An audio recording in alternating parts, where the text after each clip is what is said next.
Raw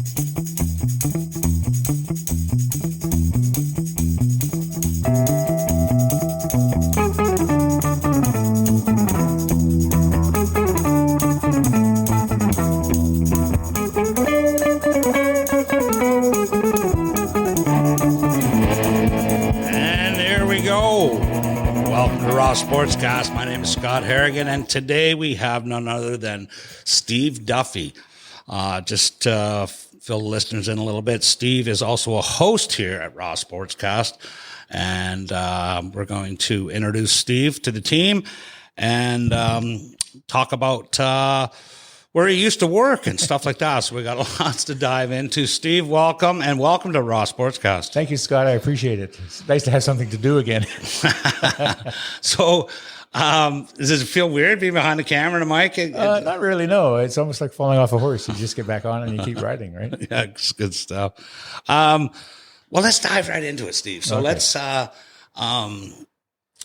talk about your former employee and what happened there. And I don't know if you've ever publicly spoke about it, but can you just kind of walk us through what happened there? Yeah, I was doing my shift at CFAX Radio one day morning, and Heather Kim, who was in charge of all the news stations there, both CFAX, what was then Cool FM, it's now Virgin, and the TV station, CTV Vancouver Island. She was the news director for all three. She came and said at about 20 after 9, "Can I see you in the boardroom?" And I told her, "I've got a newscast in a few minutes." And she said, "Don't worry, it's been taken care of." And I thought, uh-oh. And she brought me into the boardroom, and there was a young lady there, and she says, "Oh, so-and-so here will tell you the terms of your termination." Wow, right out of the blue. Oh, and then they escorted me physically out of the building. Wow. I was very bitter for a long time, but now probably the best thing that ever happened to me. Yeah. I think it was a money-saving thing. I'd like to think that, because when Murray Langdon was the news director, he made me the de facto local sports guy. And for that, I was forever grateful. Yeah. And it resurrected my career. I concentrated on local because I figured, we get shoved down our throat all the time with the sports networks. People want to find out what's going on in Victoria and Vancouver Island. So I made an effort to do that. And I'm very glad, while I'm on the same page here, Cleve Deansaw, the Times Colonist, became recently the first journalist or media member outside Greater Vancouver to be nominated to the BC Sports Hall of Fame. So Cleaver, congratulations. I've known Cleve a long time. He's a good guy. He sure knows a world of sports. He has a world of sports knowledge. Yeah. So it's good to, for this, when you called me and asked me if I wanted to do this, I said, yeah. Do bears poop in the woods? Yes. I'm actually grateful for that. Can you fill us in on how that kind of works? Were you under contract, or was it? No. So it's funny. Robin Farrell, who used to work at Cool FM, was let go not too long before I was, and she came walking down the hall all sad and says, "I've just been terminated. They didn't even renew my contract." I thought, "Contract? What's that?" Wow. And I never had a contract. As long as I've worked in broadcasting, I just got a salary, and I was fine with that. Never got rich. Didn't do it for the money. I did it for the love of the game, so to speak. And not too long afterwards, the guys at Check TV, Jeff King, who I've known forever, and Kevin Chirac had me on their show on TV. On that Game On. Game On. Yeah. And they said, "We'd like to welcome an icon. He's a legend." I said, "Oh, those are just polite words for old." Because 44 years in the broadcasting business. Yeah. The last 14 here at CFAX, 8 at the Q and 19 at CKDA. Yeah. And the first 4 up Island in Port Alberni and Courtenay. Oh, awesome. Well, we're certainly glad to have you here at my little stuff here. Who was, did you look up to anybody when you first started in radio? I always thought my heroes in broadcasting were Harvey Kirk, who used to be the CTV national news anchor, and of course, Walter Cronkite. Yeah. And they were the guys who told you are old. Yeah. They used, back in the day, they used to tell the news and you decide. Nowadays, the news is so skewered and everybody's saying, "Oh, the media is to blame for the world's ills," which I think is crap. If you don't be a sheep, right? You make your own decision on what you think is right and wrong. Well, while we're talking about that, this social media, that wasn't around, clearly. No. We all know that. But has this citizen news, has the social media, how much has that changed mainstream media? It's changed it a lot. I mean, mainstream is reacting to it. I think a lot of the social media is opinion. Yeah. For sure it is. Everybody's demanding fact check. And, you see a beautiful story on, say, Facebook, and then you have to wonder, is this real? Yeah. And it's a sad thing when you have to question the reality of a story. With ISN that I've had going into its 13th year now, we could have a beautiful story, just an awesome story about a kid who did this and whatever. And it might get 1,000 views or something like that. And then I could post a meme. Yeah, a cat licking a dog or something, and it gets 10,000. It's unbelievable, right? It's incredible. It's just the way it is now. I guess everybody's saying, they don't want to take the vaccine because they're just injecting a tracker into you. Well, everybody's got a tracker. It's called a cell phone. Hello. When people who have the IQ of a potato take at word over things that scientists and experts say, well, I begin to wonder, Yeah, well, let's not go down that no, that's a long way. Let's cover that rabbit hole. No. So when you first started covering sports, locally, remember what year that was ish? Oh, that was probably about 2004. Okay. I used to cover it locally for CKDA, but then they said, well, that people who were middle management there says, nobody likes sports. And I thought, it's always kind of been, it's only when I can only speak for myself. I'm not from here, didn't play my sports here, wasn't born here clearly.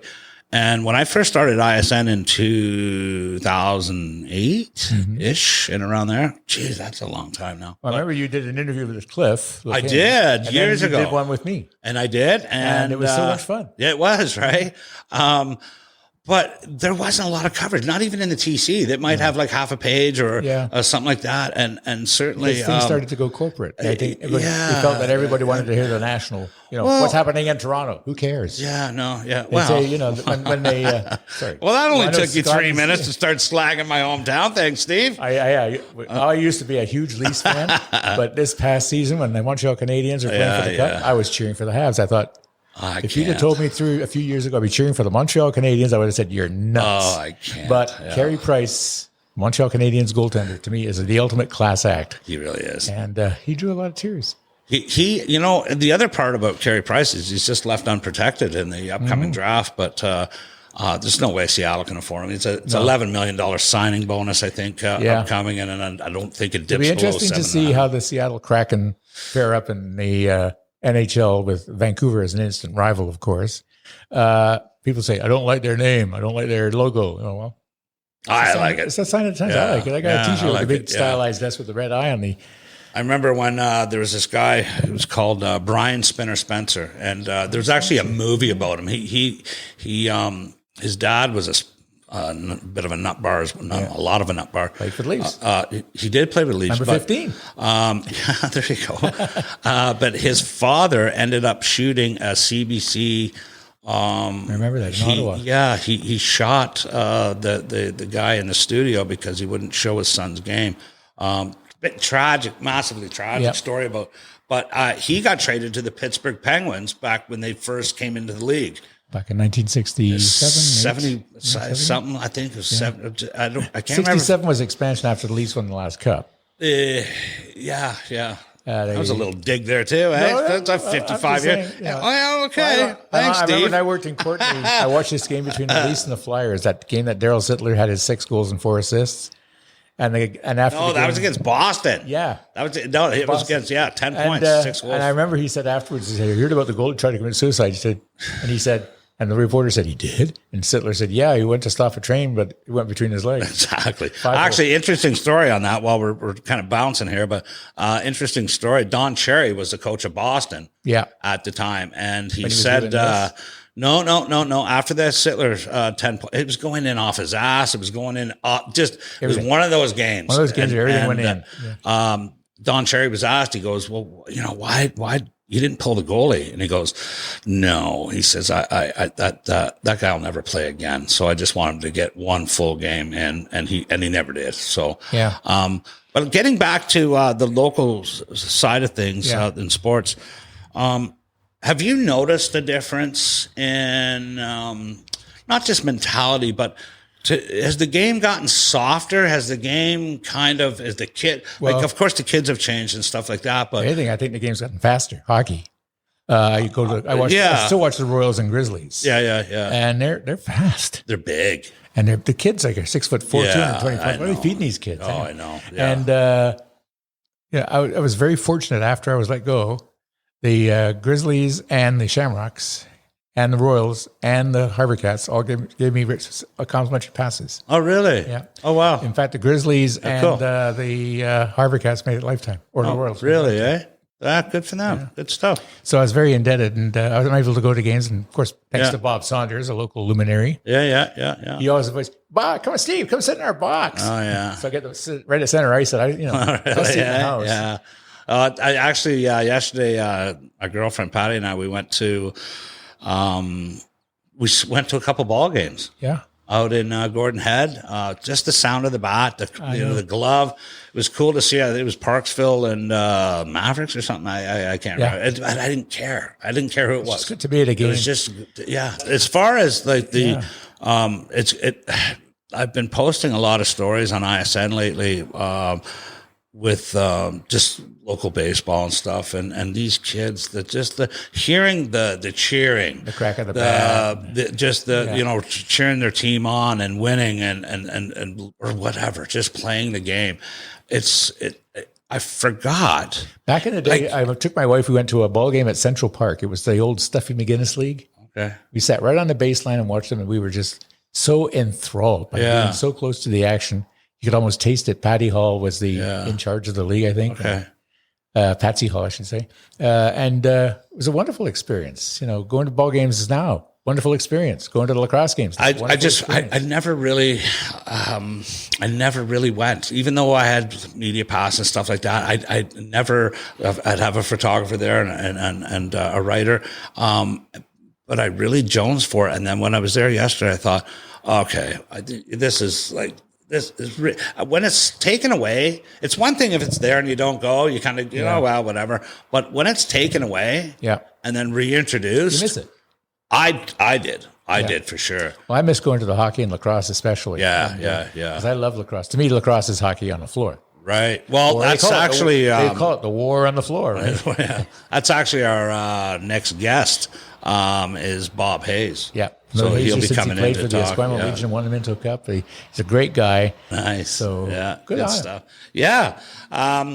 Okay. Well, so moving forward into Raw Sportscast, and now that you've agreed to come on board and stuff, what are your plans? Like, I'd like to focus on sports, of course, but news of the day. Okay. I'd love to get John Horgan on and just go to town because John and I are friends. Okay. Deanna Hempler, who just did the 30 marathons in 30 days. Right. Yeah. I kind of know, as I mentioned. A little bit. People like that, Okay. Yeah. There's a woman who monitors media for the province, and I'd love to talk to her. She's got some Native heritage in her, and with everything that's going on lately in the news, I'd like to get her take on things. Sure, absolutely. But news, but mostly sports. Yeah, for sure. Topics of the day. Yeah, that sounds good. Okay. It's called Stuff with Duff. Stuff with Duff. So, all right. So, listeners out there that's tuning into Raw Sportscast, Steve will have his own show.